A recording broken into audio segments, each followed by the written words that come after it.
Hi friends. అప్పుడప్పుడు మనలో కొంతమంది అమ్మో నేను లేకపోతే ఈ సంసారం ఎలా సాగుతుంది, ఎక్కడి పనులు అక్కడే ఉంటాయి, ఆఫీసులో నేను కానీ లేకుంటే అంతే, ఏ పని సక్రమంగా జరగదు బాబు, నేను లేకుంటే పిల్లలకి పాఠాలు ఎవరు చెప్తారు, ఎవరు తీర్చిదిద్ది పెద్ద చేస్తారు, పెంచుతారు, ఇలా అనేక రంగాలలో కొద్దిమంది అనుకుంటూ ఉంటారు, తమ పనులు నిర్వహిస్తూ ఉంటారు. అవునా? అచ్చం ఇలాగే రామాయణంలో కొన్ని సంఘటనలు జరిగాయి. అశోకవనంలో రావణాసురుడు సీతమ్మ వారి మీద తన మాట వినట్లేదని కోపంతో కత్తి దూసి ఆమెను చంపడానికి ముందుకు వెళ్ళినప్పుడు అక్కడే శంసుపావృక్షం పైన కూర్చుని ఉన్నాడు హనుమంతుడు. ఇలా అనుకున్నాడంట, ఎవరి దగ్గర నుంచైనా ఓ కత్తి తీసుకుని రావణాసురుడి తల నరికేయాలనుకున్నాడంట. కానీ మరుక్షణంలోనే మండోదరి రావణాసురుడి చెయ్యి పట్టుకుని ఆపడం గమనించి ఆశ్చర్యచకితుడయ్యాడు మారుతి. నేనే గనక ఇక్కడ లేకపోతే సీతమ్మని రక్షించేవారెవరు అని అనుకోవడం నా బ్రహ్మన్నమాట అనుకున్నాడు. అప్పుడు హనుమంతుల వారు, అచ్చం మనలో కూడా కొంతమంది అదే మాదిరి అనుకుంటారు కదా, నేను లేకపోతే ఎలా. ఇక్కడ ఈ సమయంలో సీతామాతను రక్షించే పనిని రామచంద్రుల వారు ఏకంగా రావణాసురుడి భార్యకే అప్పగించారు. అప్పుడు హనుమంతుడికి అర్థమైంది, ఎవరి ద్వారా ఏ కార్యాన్ని చేయించుకోవాలో ప్రభువే నిర్ణయిస్తాడు అని. ఈ మహాకావ్యంలో ఇంకొంచెం ముందుకు వెళితే త్రిజట, ఆమె తనకు ఒక కల వచ్చిందని, ఆ కలలో లంకకు కోతి వస్తుందని, అది లంకను కాల్చివేస్తుందని, ఇంకా దాన్ని నేను చూశానని కూడా ఉన్నటువంటి రాక్షస స్త్రీలకు చెప్పింది.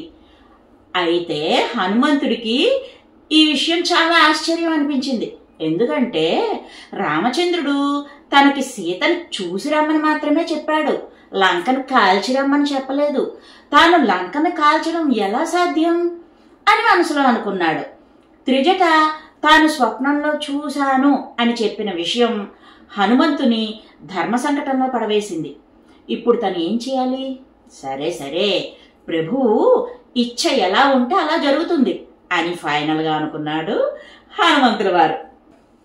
రావణ రాజ్యంలో సైనిక బలం, ఇతరత్రా బలహీనతలు తెలుసుకుందామని అక్కడి వనవాటికలు తన కోతి బుద్ధితో పాడు చేస్తూ అడ్డు వచ్చిన రాక్షస వీరుల్ని ఒకళ్ళిద్దరిని మట్టు పెట్టేసరికి ఈ విషయం రావణాసురుల వారికి కబురందింది.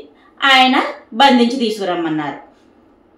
ఎట్టకేలకి అందరూ కలిసి బ్రహ్మాస్త్రంతో హనుమంతుణ్ణి బంధించి రావణాసురుడి ముందు నిల్చోబెట్టారు. రావణుడికి అర్థమైంది, రామదూత గూఢచారిగా వచ్చాడు అని.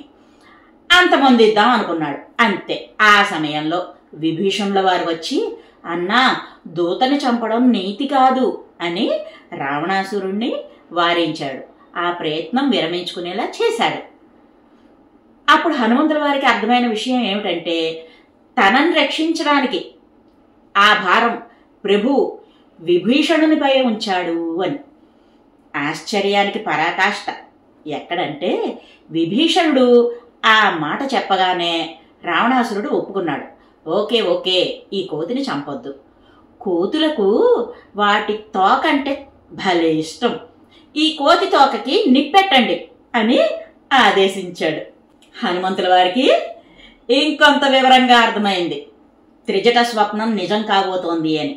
ప్రభువు శ్రీరామచంద్రుల వారు నాకే ఈ పని పురమాయించి ఉంటే నేను ఎక్కడి నుంచి నూనె తీసుకురావాలి, ఎక్కడి నుంచి గుడ్డలు తీసుకురావాలి, ఎక్కడి నుంచి నిప్పు తీసుకురావాలి, ఎప్పుడు ఈ లంకను తగలెట్టాలి, ఆలోచనలు ముసురుకుంటుంటే ఆశ్చర్యంలో మునిగిపోయాడు.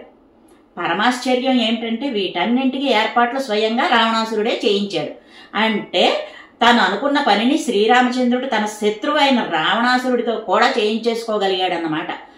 అలాంటి తన ప్రభువు తనను లంకలో సీతమ్మ జాడ కనిపెట్టిరా అని మాత్రమే ఆజ్ఞాపించడంలో ఆశ్చర్యమేముంది? అందుకే ఫ్రెండ్స్, ఒకటి గుర్తుపెట్టుకోండి, ప్రపంచంలో జరుగుతున్నదంతా ఈశ్వరేచ్ఛ ప్రకారమే జరుగుతుంది. మనమంతా కేవలం నిమిత్త మాత్రులం మాత్రమే.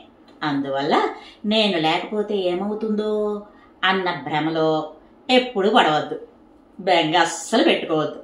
మన పనులు మన విధులు సక్రమంగా నిర్వర్తించడమే మన పని. నేనే గొప్పవాడిని అని ఎప్పుడూ గర్వపడద్దు. ఓకేనా? మరిన్ని మంచి విషయాలతో మరో వీడియోలో ఇంకోసారి చెప్పుకుందాం. Bye bye friends.